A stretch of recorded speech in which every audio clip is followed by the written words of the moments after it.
Hi everyone, welcome to my channel. This is the podcast with Mahlodi, where we discuss everything education, everything youth and their experiences in housing, in economics, and in the employment market. So today I have a very special guest, very important one of my colleagues, and we'll be discussing everything surrounding the insecurities amongst the youth with regards to the employment and economics, especially of South Africa. And also we'll be discussing the connection between education, receiving education on the housing market or the property business, and actually the implications it has on the youth and actually everyone, the young people who is aged between 20 and 35. So let me allow my guest to introduce himself. Greetings everyone. My name is Ashley Marishane from a small village called Ramarishane, but currently resides in Braamfontein, a third year final student in construction management at the University of Witwatersrand. So today I was invited by Mahlodi Ramushu, a colleague of mine, to discuss these issues she has mentioned above. So my name, as I've mentioned, so I'm a real estate agent. I buy and sell houses for a living, and I'm also a student. So I fall in the category of 20 and 35 because I'm 22 years old this year.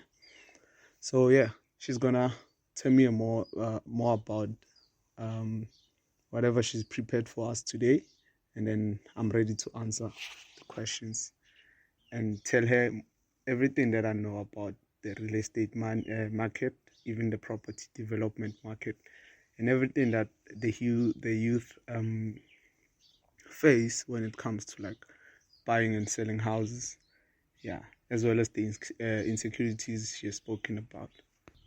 Thank you. So my research, or this part of the episode, this part of the podcast, it's all about the transition to adulthood, where we see a lot of, as you grow up, you have to live independently and you have to actually depend on yourself. And there are other things that fall into, there are other things that connects. There are a lot of factors that contribute to the insecurities or the uncertainty of, and also they face significant decisions about changing from childhood to adulthood. And for some young people who are particularly vulnerable or poor, they see the housing circumstances critical to achieving independent living and engaging in further education and employment. How important is it for us young people to obtain a house or a home after completing their studies?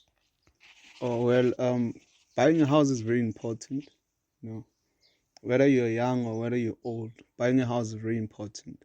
Because buying a house is more like an asset, other like a liability. Okay, at first it becomes a liability if you buy it like on credit, but then afterwards it becomes an asset which appreciates with time. If you buy a house, maybe let's say in 2000, the year 2000, you buy a house. In 2020, that house might be 2 times the value you got it in 2000. So that's why I'm saying it appreciates. So it's very important to buy a house. So there's a thing I've seen with the youth that are doing these days. They buy a car first and then a house after. So in most cases, they don't end up buying the houses of their dreams, because they have liabilities, like you have to buy a house. I mean, the liabilities to pay a car. So it's very important to buy a house first, and then you can go for any car that can take you from one point to another. Okay, that's very informative, and I like that because but also it's a problem, it's an issue buying a house because as students, we as poor people, young people, we don't have sufficient money to actually pay for such things. And it's also combined with the bursaries that we use. We have to pay them back. I don't know. Most of the bursary, we have to pay them back. So after completing our studies, it becomes a challenge because you still have to pay back the loans, the student debts, everything. And on top of that, you also need to get a house, like a home loan. So it becomes a challenge because there's a lot going on actually. Has to be. Yeah, and also, so my question, because you have experience in the housing market or the property business. So how can this young people or a young person undergoing this challenge of actually paying debts that do not end, a lifetime debts from, I don't know, 10 years back, where whilst you were studying. So actually, how can they, reach, or I don't know, I'm trying to find the right word, but how can they actually buy or get access to buying the dreams, the house of their dreams or home of their dreams, or actually just a place to stay, when you work or complete your studies? Okay, that's a very easy thing. It's just that the education we don't have. Most people don't have the education. They don't know what to do maybe when they're in a situation like that. But it's very easy, Let's say maybe you have a debt of like 250,000 student loan, for example, and then maybe you have applied for that loan, and then you agreed in terms of maybe paying like 5,000 per month up until the completion of that loan. It depends on your credit, your credit score and stuff like that. So you can actually pay for your loan, your student loan, and even apply for your bond. It all depends on your credit score. But then there are people who can offer you that loan without checking your credit score, just to help you. Because I know people who can just help in the fact that they want you to buy their houses. They want you to buy and sell houses. They are there to help you, so you can just do your research, find the right people who can do that for you, buy houses. Some, you can even buy your house at the auction. There are auctions available where you can just go to attend an auction and buy that house. Usually at auctions, they sell houses which maybe they're like, someone is owing that house probably over 50,000 going up, stuff like that. They can't pay that house anymore. So the sheriffs and banks, they take those houses to auction so that they can get their money back. So you can attend auctions and buy that house, and then you can just apply for a loan, Yeah, right. While owing the student loan, you can still apply for another loan. It all depends on the amount of money you're getting per month. And then, you can attend stuff like that. And the secret is you don't have to go to the auction. You can, but you can still do it without going to the auction. You can just go directly to the person who maybe is being blacklisted, or they're about to be blacklisted. So are you approaching them directly? Yeah, you can go to them directly and tell them that, okay, I've seen your house on the market. They're trying to sell it. They're trying to put it on auction. But then I'm here to help you. I can give you 50,000, and then you can go pay your bank, because the bank is looking for that money. Okay, so what if you don't have, sorry to interject. So what if you don't actually have access to that person, or you don't have contacts for that person? Okay, on the market, when they put the house on the market, they put the details, street number and everything, or you can contact the agent for a street number, because they put it on market. You can just go to any auction website and check the houses there, where you reside, where you want to buy your dream house. You can just check, and then when you check, they'll give you an address for that place where you can go and go check that person who's the house is about to be auctioned. You go to that house, you tell them, you know what, I've seen your house on the market, they're about to auction it, and then so let me give you this amount of money, and then we can cancel your house from auction, so you can pay your bank, or you can pay whatever the amount is missing. So that way, it's one of the easiest way you can actually buy your house, whether you are on debt or not. Okay, that's quite informative. However, it's complex. You have to go through a lot of stages, and you actually have to have knowledge about all these things, about the housing market and everything, especially for someone like me. I don't know much, but okay. So also I have read an article from Clapham from 2014. So the article emphasized that the housing market is actually connected to education. You actually need to reserve all sorts of education on property, especially for someone like me, who doesn't know much. So what actually can you say about the link between the education and the housing market? Is it necessary for young people to actually receive education or have at least a background about this? Because it's a lot of process and stages to go through. So how can these young people actually acquire knowledge? If I was the Minister of Education, I would make sure by at least your high school level, from grade 10 to grade 12, you should know more about the property market. That's the education young people really need, because the property market has a lot of money, to be honest, has a lot of money. You can end up buying house for free. You can end up getting sort of like owning plus minus 20 houses, which are paid for and cash. So that's the education that we're missing as people, and more especially black people and disadvantaged people. So if I was like the Minister of Education, I would implement property studies as a subject from like grade 10 to grade 12. So yeah, we are missing the point. Okay, isn't that gonna be costly, or I don't know? No, it's not. Time. It's not, because either way, we have teachers who are teaching LO and they're getting paid for. So yeah, even teachers who are teaching property, they can be paid for. The government has money to do that. So I kind of feel like this education, it's the property education is a secret. That's why we are disadvantaged.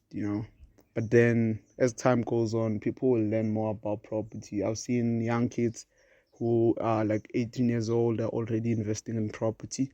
So yeah, it's very an education that we need to learn. We need to focus more on it. And then yeah, we have seminars which are hosted once a month. People need to go and check those seminars, property seminars, for free. There are property books. Yeah, you can. There are people like Robert Kiyosaki, who wrote this book, Rich Dad Poor Dad. You can read those books. We can check everything we want in the property education.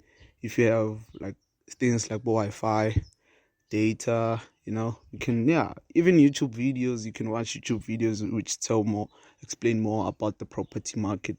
But then I would really advise young people to look into it. Like, to look into property, and that way they'll be able to see that it's actually the right way to go. Yeah, I agree with that, because actually investing in property or knowing more about property has long-term impacts, not for only for yourself, but for the economy and your family and your community.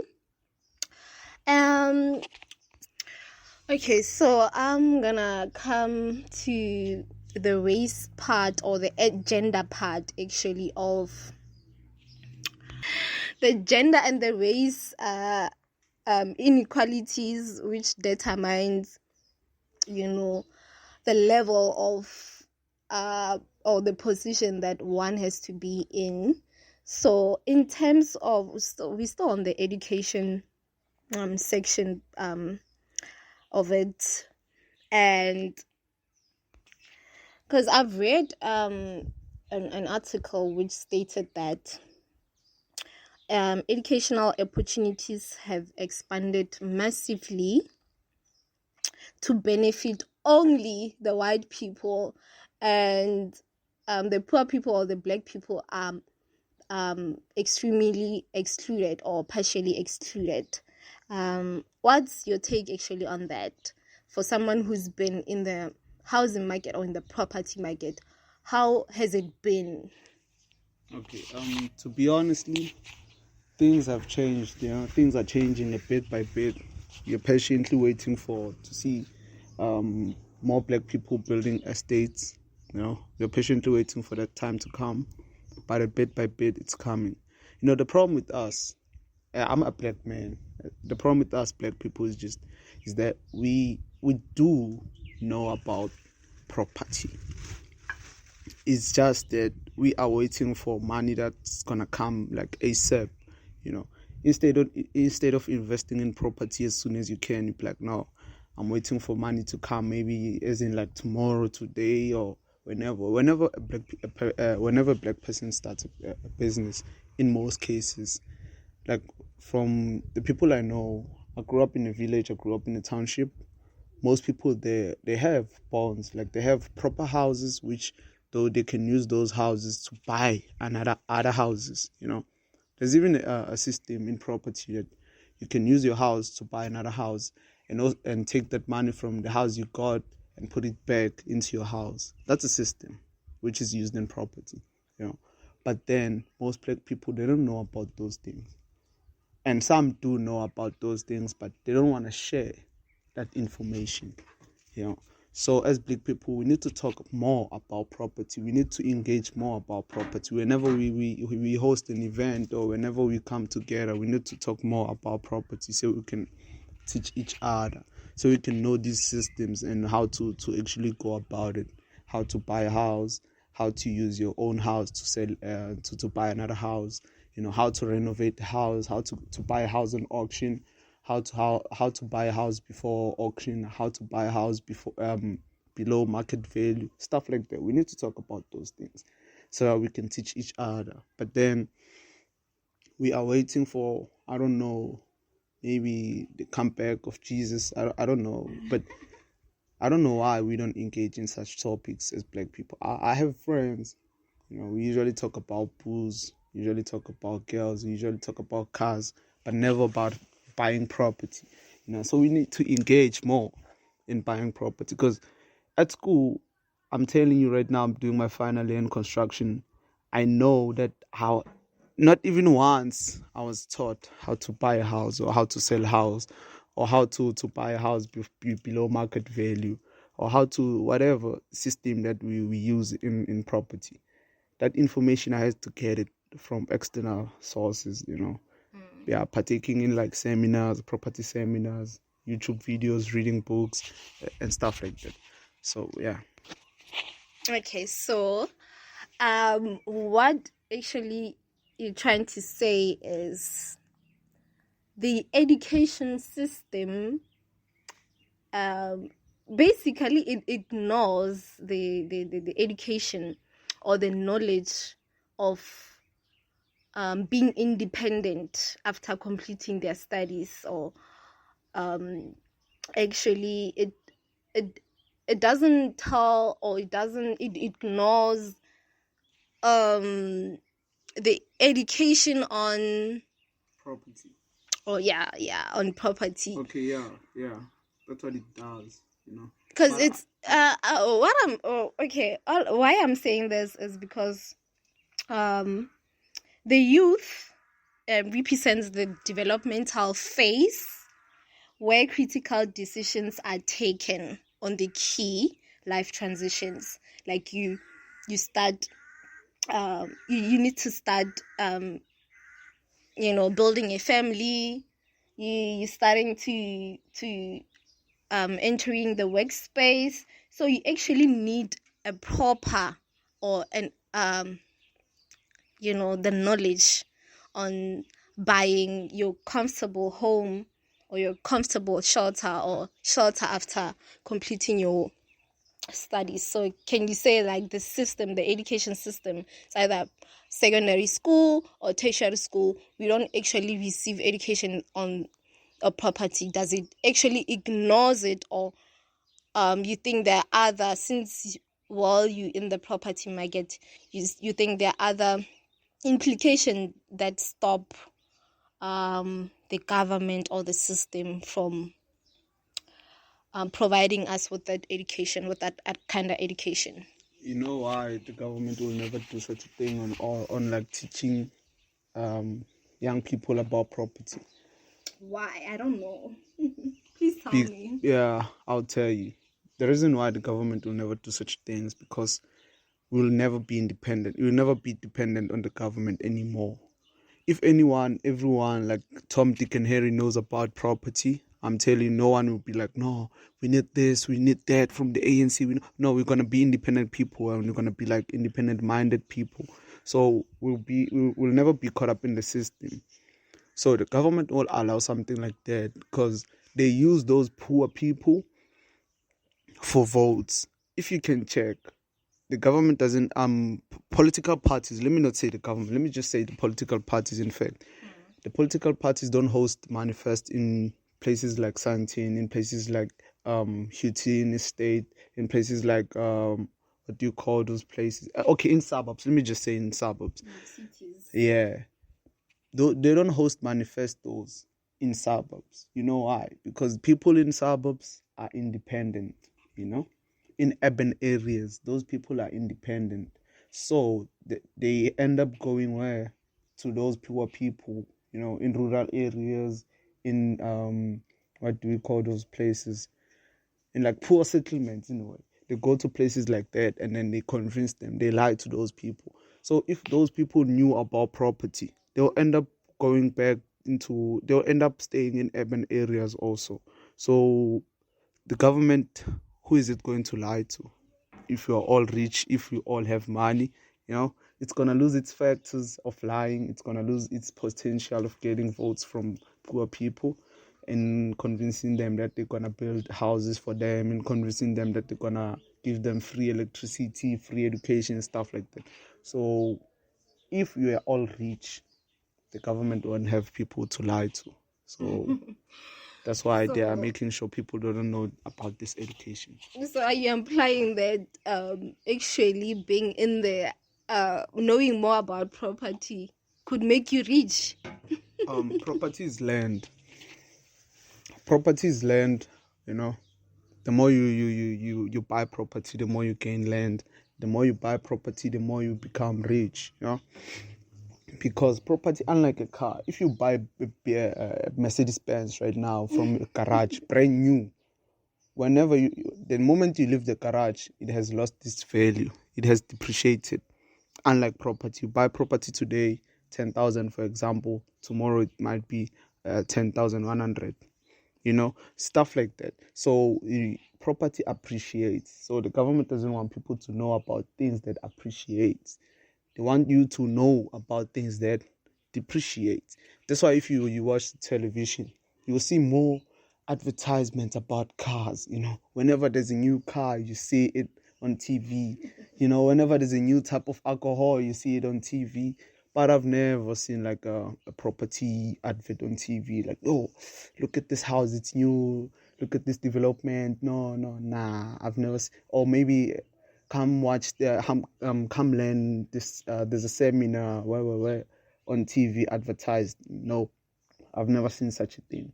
Even on radio, I've never heard such a thing. So they just make sure that you don't know more about property. Because a lot of people who invested in property, to be honest, are college dropouts. A lot of them.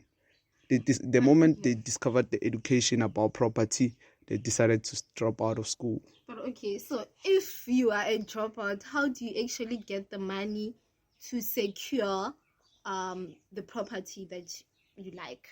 You see, with property, with the right education to property, you can buy a house with 0 rands in your bank account. How? Tell me. That's the education they don't want people to know. Tell me. Most people, they don't know it. The youth, they don't know it. You can actually buy a house with 0 rents in your bank account by having a good, what they call it, a circle. By knowing people who know people. The connection part, in property you need to build. They build like something like you build yourself a society. Like let's say you build yourself a society of people who are rich enough to buy that house for you, and you end up paying them. We call them investors. You need to know people who can invest in your property. Let's say, for example, you see a house being sold on auction, and then that house, maybe it's like 50,000, for example. Yeah, you need to know people who are gonna give you that 50,000, and then let's say that house is old. Maybe you need 20,000 to renovate it. You need people who are gonna give you that 70,000 in cash, so you can buy that property and renovate it, and then after you give them their money back. As an investment. Usually we charge like 15% investment interest rate. So if you give me that 70,000, it comes back with 15% interest whenever I'm done selling that house. Usually take not more than 6 months to do that process. So yeah, that's the education a lot of people don't know about. Just know the right people, build your circle, and then buy and sell that house. So are you saying if you don't actually know people who know people? Yeah, that's the problem. These nowadays they're saying connections is the key to success. Yeah, that's crazy. That's what they say, which is true. Yeah, I strongly believe that. But actually, also it doesn't mean you have to know people who know people. Right. You can actually get the financial support or from your family. Yeah, true. Yeah, even in the family part, let's say your family owns a house in somewhere around Soweto, for example. They own a house there. You can use that house. Okay, not you. They can use that house for you. They can apply for a bond using that house. And then after getting that bond, let's say maybe they apply for 70,000 to build that to buy that certain house on auction. Yeah, and even to renovate it. Let's say the total cost is 70,000. They can borrow that money from a bank using their house. It doesn't mean the bank is gonna buy that house. No, they are holding that house to a bank. Like, okay, if you cannot buy that, if you cannot pay that loan, the bank can take that house. That's what they do. So they need to trust you into making sure that you're gonna bring back that 70,000. So yeah, you can do stuff like that. You tell your mom, your dad, like, oh, okay, Dad, you know what? I've seen a house that I want to buy. So can you please borrow me 70,000? You can actually go to the bank and ask for 70,000, and then they're gonna hold your house, for in case you cannot be able to buy. For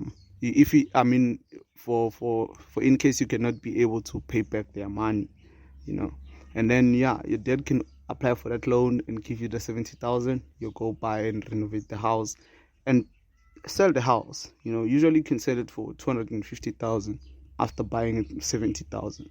Obviously, you're gonna pay back the money to your dad, and then whenever you wanna do something like that again, obviously they're gonna say yes. So yeah, we need to teach people in those things so that they can do them. It's very easy process. So yeah, that's why yeah, you need to know people. And yeah, you need to know people. You need to have that education. Yeah, you need to teach people this stuff. The education, property education is very important. Because right now, I'm sure you know that you can use your father's house to buy. Yeah. Okay, yeah, thank you. Ma? So yeah, it's very easy. Yeah, you can just tell your dad, like, Dad, can I please use your house, for a loan, which I'm gonna pay it back maybe within 6 months. Yeah, you're gonna use that house, buy another house. Yeah. On auction, or maybe just make sure that house you buy it below market value. Yeah. Yeah, actually that's something I've read or learned about in my second year of study, that actually how a home or a house is an asset and is a collateral. Yeah, so you can actually use it if you have like a house or a shelter or a home. You can use it to make a business, which could actually generate money for you to pay back your home loans, or the money that you borrowed from your parents, from investors and everything. And you can, like you said, as you said, you can use it to pay. Yeah, you can use it to pay for the house that you wanted. Yeah. So that's the education people need to know, or even the system called sourcing in the property market. You look for clients. Let's say right now you see a house being like for sale. You can see a board saying for sale. You just capture that house, get more information about that house, and then go look for a client. After getting the client, you take the client to the house. If they are happy with the house, you sell that house to the client. Something like that can give you plus minus 45,000.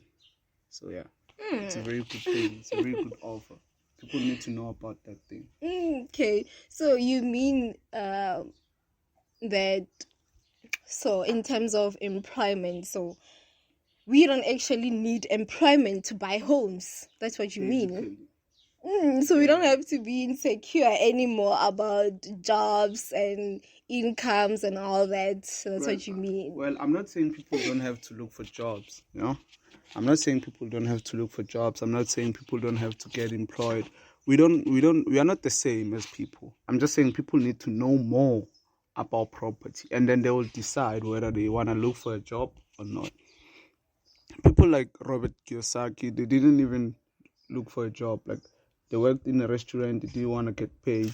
So that, because, getting paid, I'm not going to say more about it, but getting paid is really a problem, like having to get money every month. And yeah, so some of us, you don't want to live that life. But yeah, to some people, it's not a bad thing. It's a good thing, Families grow, life changes, it's a very life-changing experience. But I'm not going to say it's a bad thing.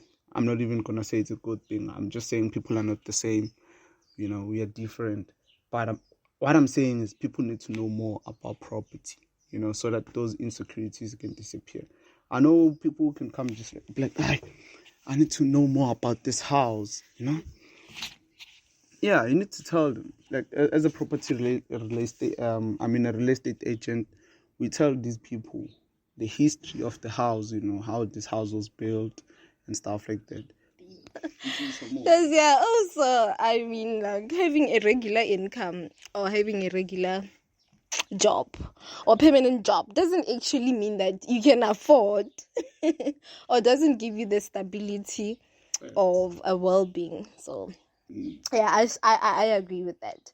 So Okay, since you are a student and you are selling houses, what actually what actually are you looking for? I have to ask this question. What actually are you looking for when you buying a house? Do you first check if it's affordable, the environment the house is in, is there like, do you check the household crowd in the population actually, if there are a lot of kids in the complex or in your neighborhood that you're planning on buying? Or do you actually check maybe the period you're gonna remain there, or the benefits of remaining in that certain accommodation? Oh yeah, just accommodation, student accommodation. What actually are you looking for? Because it's also part of the housing and the youth. It's connected. Students and all that. What actually do you have to look for, or what do you look for in an accommodation first before you actually sign and say, okay, this is my home, yeah, I'm staying in this? What do you actually look for? Okay, at first, I'll tell you about as a student, because as a student, I don't stay in my house. I stay at the student accommodation. And also, as a student, I don't have a house, and I don't buy a house just to stay, or just to like start a family. No, it's still early for that.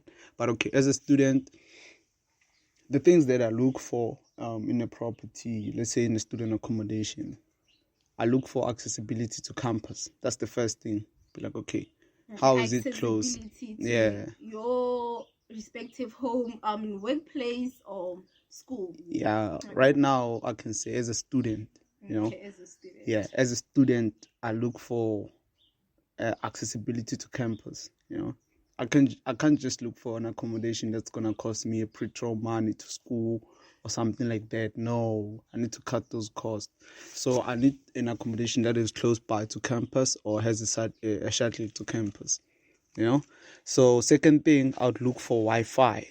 Those things are very important. I'll look for Wi-Fi if there's like a Wi-Fi in this accommodation and the Wi-Fi is working correctly.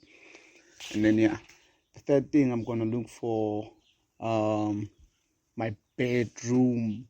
Is my bedroom Okay, the right space? conditions. Yeah, the condition of the bedroom.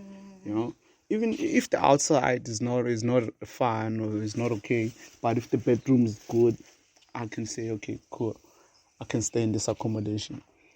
So yeah, you need to look for such things. So the third thing, the common areas. I also look for common areas, places where I can be like, okay, today I need to chill outside. I'll be able to chill outside. Those are the things that I look for usually in a student accommodation. And then, let's say in a property, buying a house, for example, the things that I look for, I won't say the things that I look for. I would say the things that clients usually look for. People who want to buy those houses, they usually look for a yard. That's the first thing. They want a yard for their kids to be able to play. The houses to be in a good yard, a big yard, Some will be like, no, we need a swimming pool for summer. Yeah, usually houses in Johannesburg, most of them, they have swimming pools. So you need to make sure that, the swimming pool is there. The second thing, women usually go to the kitchen. They want to check the kitchen first, to cook their favorite meals on Sunday, stuff like that. Yeah, they usually check for the kitchen, and then the dining room, the dining area, even the sitting room, as well as the bedroom. So they usually check that the house is really in a good condition. The kitchen, the bedroom, the sitting area or the dining area, the yard, even okay. After that, they go to the bathroom. But things like the bathroom, you can change and put the bathroom that you want to. Even, as well as the kitchen, you can actually change it, but it has to be in that condition that they want it to be, very nice and amusing condition. Yeah, so those are the things that usually people check. And in the student accommodation. That's what I check. So as a real estate agent, I need to know those people. I need to know those factors. I need to know those things that my clients need to check whenever they want to come into the place, So yeah, those are the things that are very important. Okay, so I've had that, and it's quite interesting actually. Because me, I check the affordability. Hey, first to check if the money that I have, it's actually, or the money that, it's given to me, it actually meets the required, cost, or the required price, actually. To check if the accommodation or the house is actually in my budget, because I don't want to cross over my budget and spend over. So also, and I check the accessibility to my workplace or to my campus, to my institution. You also need to check that, because me as a planner, as an urban planner, those things are very important, because you don't want to spend a lot, number one. Number two, you don't want to travel so much. You need to reduce the cost and the traveling distances. So you also need to check the amenities or the facilities offered around that place, especially Bram. Okay, let's give an example of Bram, because we used to Bram and everybody knows Bram. So Braamfontein, I can say it's actually a nice or a proper neighborhood for youth or for young people to actually live in. So for this podcast, I was suggesting, because there've been policies like the National Youth Development, which actually implements or ensures that the development amongst the youth is effective, and the youth actually has a lot of services that they need, especially in shelter, because shelter is a world human rights. So for this podcast, I was actually suggesting that,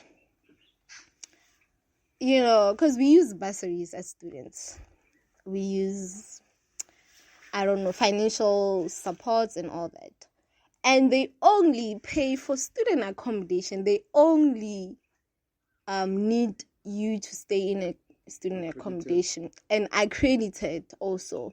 That's the problem. So how about this bursaries and this financial assistances for students to consider students applying for rental to own, or rentals accommodation? What's your take on that? Is it going to be a very long process, or is it going to benefit students in a long-term period? Because when they complete, let's say maybe they were studying for 4 years, and that bursary covers you for 4 years. How about they consider, or they suggest, rentals or rent to home accommodation, wherein when you complete your studies, you don't have to stress about finding your home a suitable or affordable accommodation for you to continue actually with your employment. How or is it actually a good suggestion, or is it going to cost a lot for this bursaries or for this financial assistances? Okay, this is a very good idea. There's also a property system that I nearly forgot. Yeah, rent to buy.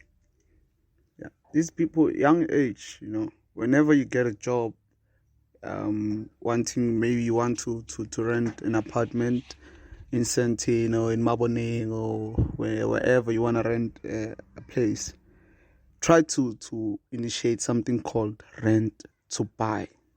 Yeah, you're gonna rent that house or that apartment, but you're not actually renting it, you are buying it. Rent to buy. So yeah, back to bursaries in paying that rent to buy. I kind of feel like it's gonna be a good idea and also a bad idea to the people who own those student accommodations.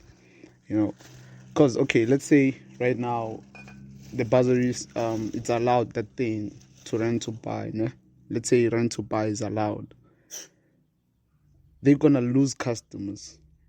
Like, how? They're gonna lose customers because no one is gonna want to stay at Dunwell or South Point, because probably South Point won't allow something like that to happen, because it's a student accommodation. You cannot rent to buy student accommodation, because when you live, do you see how a student accommodation is? You cannot raise your kids there, for example. But also it depends on the. So they will give suggestions. This is what I just thought.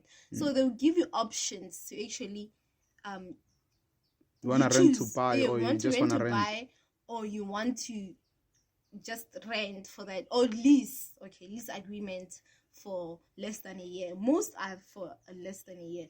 So how about maybe there be specific properties or specific developments for which rent allow to rent buy. to buy. Yes. Okay, yeah, there are properties which allow rent to buy, but they are not student accommodations.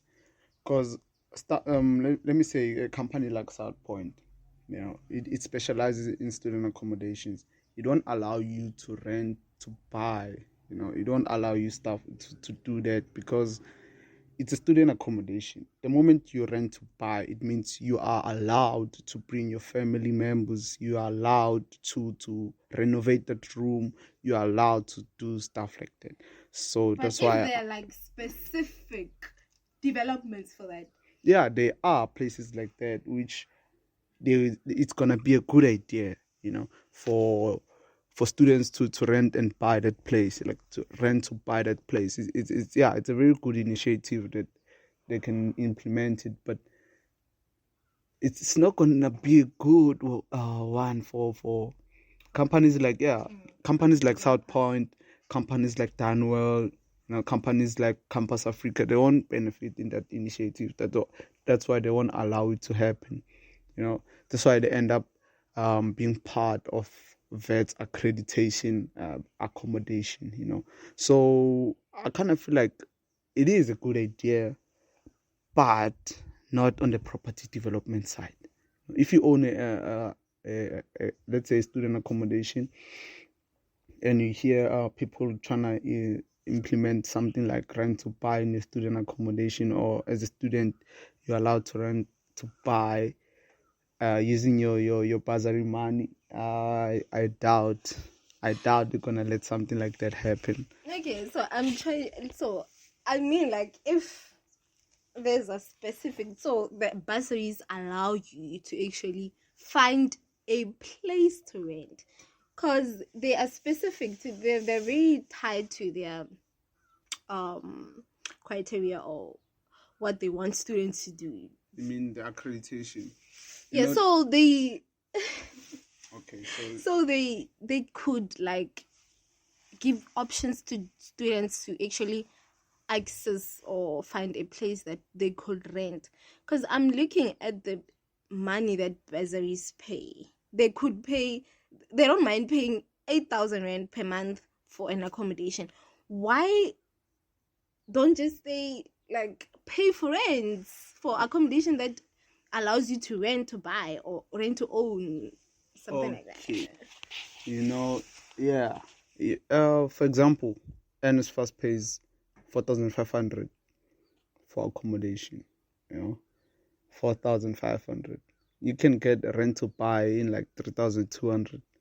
but NSFAS pays 4,500 for an accommodation.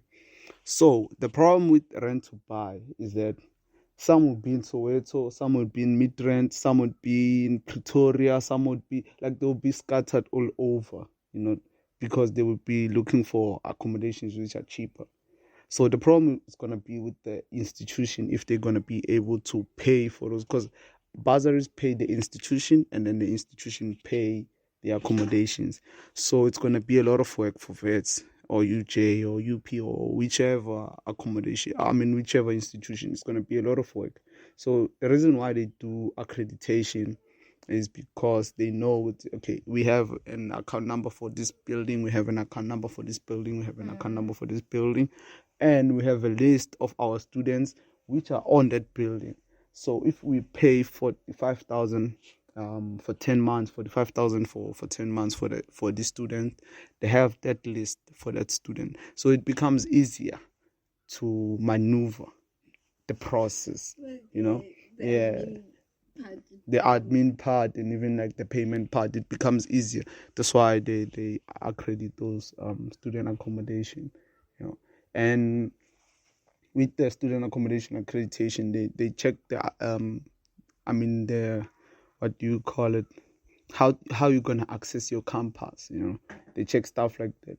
So if they allow rent to buy, I'm gonna rent a house in Pretoria, how I'm gonna come to campus, stuff like that. Like I'm gonna rent a house in Midrand, how I'm gonna come to campus. Your own responsibility. No, it's gonna be the fact that I found a cheaper house which I'm gonna rent and buy. And a convenient one. Yeah, that's why they won't allow. But I kind of feel like they should allow it. But I really doubt if it's gonna happen. Maybe we should try the SRC and see. But it's a good suggestion because we struggle to find shelters after these bursaries have paid thousands of rents. After graduating, after graduating, you have nothing, but they've paid for those student accommodation. You don't have a place. You have to look for a job, and you don't have a place to stay and all that. Facts. Yeah, so I kind of feel that this financial assistance or the bursaries need to implement, they need to consider it, or maybe an organization or a company that will be listening to this will consider it. SRC, EFF, yeah, because they really they're the support agents that have to help us maneuver in this life independent thing and all that. So that brings us to our. Nah, this is not the final. You cannot tell us we are done. I still have a lot to talk about. This brings us to our end of this podcast, and please stay tuned for the next podcast. That's one last question. A bonus question, but that's gonna be one last question for me. Yeah, let's save it for the next episode. So thank you guys for tuning in, and I hope you guys have learned so much from this episode as we talked about everything, buying house. As a young person, you need to actually have the education on property. You need to know people who know people. Have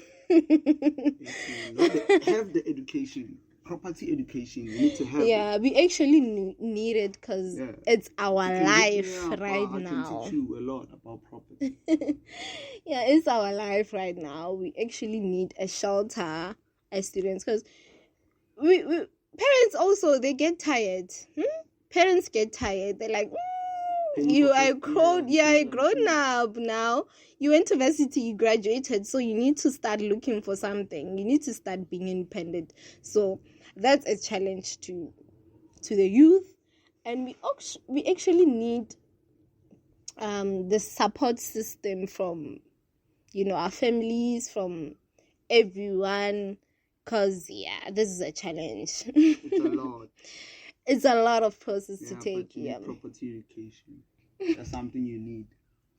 Okay, so today's episode, it was all about the property education. And the problems that the youth face, Yeah, I remember those things. Yeah, also, yeah. And yeah, just stay tuned for our next episode where we'll be discussing everything youth, everything housing, everything economics and employment. So I thank you for tuning in, and yeah, see you on the next episode.